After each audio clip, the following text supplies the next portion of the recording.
আসসালামু আলাইকুম। আমি রুবি আক্তার ঢাকা থেকে বলছি।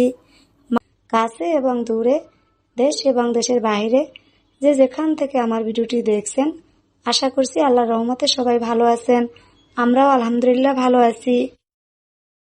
আজকের ভিডিওতে আমি আপনাদের সাথে কোনো রান্না বান্না কিংবা ঘরের অন্যান্য কাজ শেয়ার করব না। আজকের ভিডিওতে শেয়ার করব অনেক বছরের পুরাতন কালো কুচকুচে দস্তার কড়াই, অ্যালুমিনিয়ামের কড়াই, ননস্টিকের ফ্রাই প্যান কিভাবে নতুনের মতো ঝকঝকে করা যায় কোনো রকম কোনো মাজা ঘষার ঝামেলা ছাড়াই। তো এখানে দেখতে পারতেছেন আমি 16 বছর আগের একটি পুরাতন দস্তার কড়াই নিয়েছি। এখন চুলার আঁচ হাইটে রেখে চুলার উপর বসিয়ে দিয়েছি। আর এই কাজটি কিন্তু চুলার আঁচ হাইটে রেখেই করতে হবে। তো কিছুক্ষণ চুলার আগুনের উপর রাখার পরে কিন্তু দেখতে পারতেছেন পরিষ্কার হওয়া শুরু হয়ে গিয়েছে। আর এই কাজটি অবশ্যই আপনারা কাছে থেকে করবেন, এতে করে ভালো হবে। তো আমার কড়াইয়ের ভিতরের অংশটা কিন্তু পরিষ্কার হয়ে গিয়েছে। এখন সাইডের যে কালো অংশগুলো আমি কড়াই ঘুরিয়ে ঘুরিয়ে আস্তে আস্তে পরিষ্কার করে নেব। এই সাইডে কিন্তু অ্যালুমিনিয়াম কিংবা সিলভারের কড়াইও আমি একটি বসিয়ে দিয়েছি। আমি একটু পরীক্ষা করে দেখব দস্তার কড়াই পরিষ্কার হতে সময় বেশি লাগে নাকি সিলভারের কড়াই পরিষ্কার হতে সময় বেশি লাগে। এজন্য দুই চুলায় দুইটি কড়াই বসিয়ে দিয়েছি। আর এই কড়াই পরিষ্কার করতে কিন্তু গ্যাসের পরিমাণটা একটু বেশি খরচা হবে। যাদের সিলিন্ডার গ্যাস তারা এভাবে না করে অন্য পদ্ধতিতেও কড়াই পরিষ্কার করতে পারবেন। তবে এইভাবে করলে আপনাদের মাজা ঘষার কোনো রকম কোনো কষ্টই হবে না, হাত ব্যথা করবে না। যারা আগুনের কাছে যেতে ভয় পান তারা এভাবে কড়াই পরিষ্কার না করে অন্য পদ্ধতিতে কড়াই পরিষ্কার করবেন। তবে সেই ক্ষেত্রে আপনাদের সময় একটু বেশি লাগবে এবং হাত ব্যথা করবে। তো দেখতেই পারতেছেন সিলভারের কড়াইটা কিন্তু একদম পরিষ্কার হয়ে গিয়েছে। আর দস্তার কড়াইটা এখনো অনেকটা বাকি আছে। তো আমি যেটা বুঝতে পারলাম দস্তার কড়াইয়ের থেকে সিলভারের কড়াই পরিষ্কার হতে সময় অনেকটা কম লাগবে। তো আগুনে পোড়ানোর কাজ কিন্তু প্রায় শেষ হয়ে গিয়েছে। তো এখন আমি আপনাদেরকে সিলভারের কড়াইটা দেখিয়ে দিচ্ছি। এই যে দেখুন পুরো ময়লাগুলো কিন্তু একদম সাদা সাদা হয়ে গিয়েছে। আর আপনারা সিলভারের কড়াই যখন পরিষ্কার করবেন একদম সাথে সাথে পানি দিবেন না। তো এখন হালকা গরম মানে হাতে ধরা যায় এই অবস্থাতে পিছনের সাইডে বেশি ময়লা থাকলে এভাবে একটি চাকুর সাহায্যে আপনারা পরিষ্কার করে নেবেন। আর যাদের কড়াই একদমই পরিষ্কার হয়ে যাবে তাদের তো আর চাকুর সাহায্য নেওয়ার কোনো প্রয়োজন নেই। যেহেতু এটা আমি মাটির চুলায় ব্যবহার করেছিলাম, অনেক কালি ছিল, তো সেই ক্ষেত্রে একটু পরিষ্কার করতে চাকুর সাহায্য নিতে হইতেছে আমার।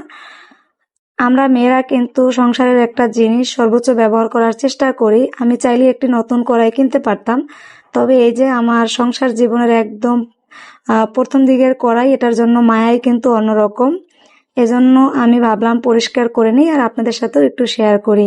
তো দেখতে পারতেছেন কতটা সুন্দরভাবে পরিষ্কার হয়ে গিয়েছে। আমি জানি না আজকের আমার ভিডিওটি আপনাদের কাছে কেমন লাগবে।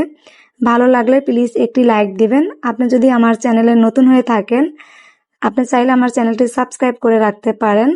আপনি যদি ফেসবুক পেজ থেকে আমার ভিডিওটি দেখেন তাহলে আমার ফেসবুক পেজটি ফলো দিয়ে রাখবেন। আর যারা অলরেডি এই কাজটি করেছেন তাদেরকে অসংখ্য অসংখ্য ধন্যবাদ। আপনাদের মূল্যবান মতামত অবশ্যই কমেন্ট করে জানাবেন। আপনারা কে কোথা থেকে ভিডিওটি দেখতেছেন আমি অবশ্যই আপনাদের কমেন্টের রিপ্লাই দেব। আপনাদের একটি ভালো কমেন্ট আমার কাছে পড়তে যেমন ভালো লাগে তেমনি আমি পরবর্তী আরো একটি ভিডিও বানাতে অনেকটা উৎসাহিত হই। তো এখন আমি দস্তার কড়াইটিও সেম ভাবে চারপাশে যে একটু একটু কালো দাগ রয়েছে সেখানে আমি একটি চাকুর সাহায্যে এভাবে করে পরিষ্কার করে নেব। দেখতে পারতেছেন কতটা ইজি ভাবে পরিষ্কার হয়ে যাইতেছে। আর এখানে কিন্তু তেমন কোনো মাজা ঘষা কড়াই লাগবে না, একদম হালকাভাবে একটু ধুয়ে নিলেই পরিষ্কার হয়ে যাবে। কড়াই পরিষ্কার করার ক্ষেত্রে চুলা থেকে কড়াই নামিয়ে হালকা ঠান্ডা করে নিতে হবে। একদম ঠান্ডা করে নিলে কড়াই পরিষ্কারের কাজ ভালো হবে না। আর একদম গরম অবস্থাতে করতে গেলে আপনাদের হাত পুড়ে যেতে পারে। সাবধানতা অবলম্বন করে কাজটি করতে হবে যাতে আপনাদের হাতের কোনো ক্ষতি না হয়। তো এখানে আমি একটি কড়াই ধোয়ার জন্য মিশ্রণ তৈরি করে নিয়েছিলাম। কুসুম গরম পানি, তার মধ্যে কাপড় ধোয়ার ডিটারজেন্ট আর দিয়েছি অল্প একটু ছাই। আপনারা কাপড় ধোয়ার ডিটারজেন্টের পরিবর্তে যে কোনো হাঁড়ি পাতিল ধোয়ার লিকুইড ব্যবহার করতে পারবেন। তো এখন আমি একটু আলতো হাতে এরকম করে একটি গুনার মাজনি দিয়ে মেজে নিচ্ছি। একদম আলতো হাতে করলেই হবে, তেমন কোনো মাজা কষা করার প্রয়োজন নেই।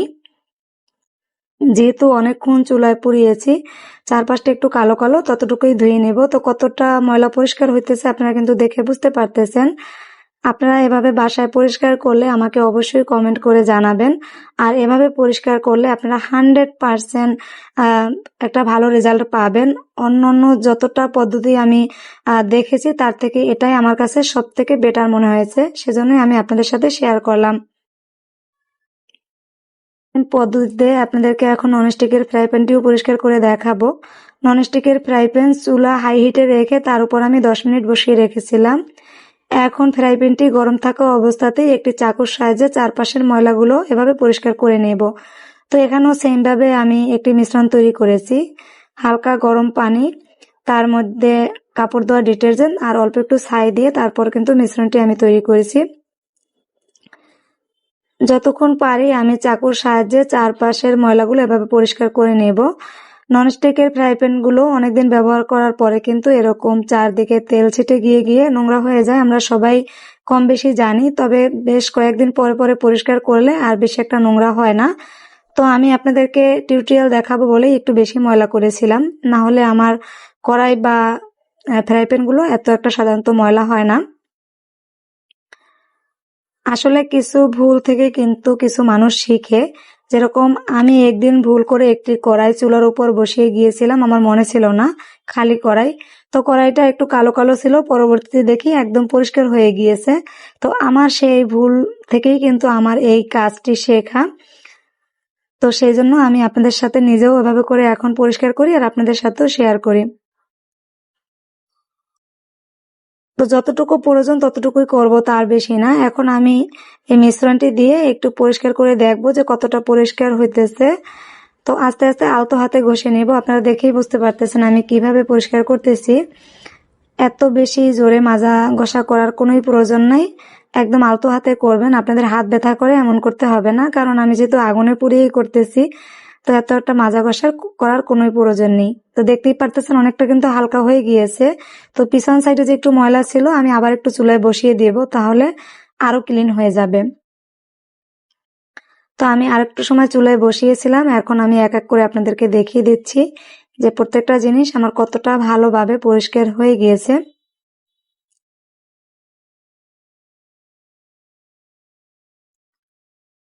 এই তো দেখতে পারতেছেন আমি কিন্তু আজকে প্রায় 3-4টা কড়াই একদিনে পরিষ্কার করে নিয়েছি।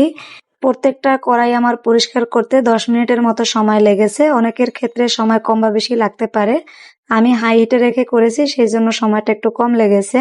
তো দেখুন ফ্রাই প্যানটা আবার একটু চুলা দেওয়ার পরে কিন্তু একদম পরিষ্কার হয়ে গিয়েছে, ঝকঝকে চকচকে হয়ে গিয়েছে। এর থেকে আর বেশি তো পুরাতন কড়াই পরিষ্কার করা সম্ভব না। তো অনেকেই বলবেন যে গ্যাসের অপচয় হয়, অনেক খরচা হয়। যাদের মনে হবে যে গ্যাস বেশি লাগে তারা এভাবে না করে অন্য পদ্ধতিতেও করতে পারেন। আমি প্রত্যেকটা কড়াই আপনাদেরকে দেখিয়ে দিচ্ছি, কোনোটার থেকে কম না, সবগুলোই একদম সুন্দরভাবে পরিষ্কার হয়ে গিয়েছে। আজকের ভিডিওতে কোনো ভুল হলে ক্ষমার দৃষ্টিতে দেখবেন।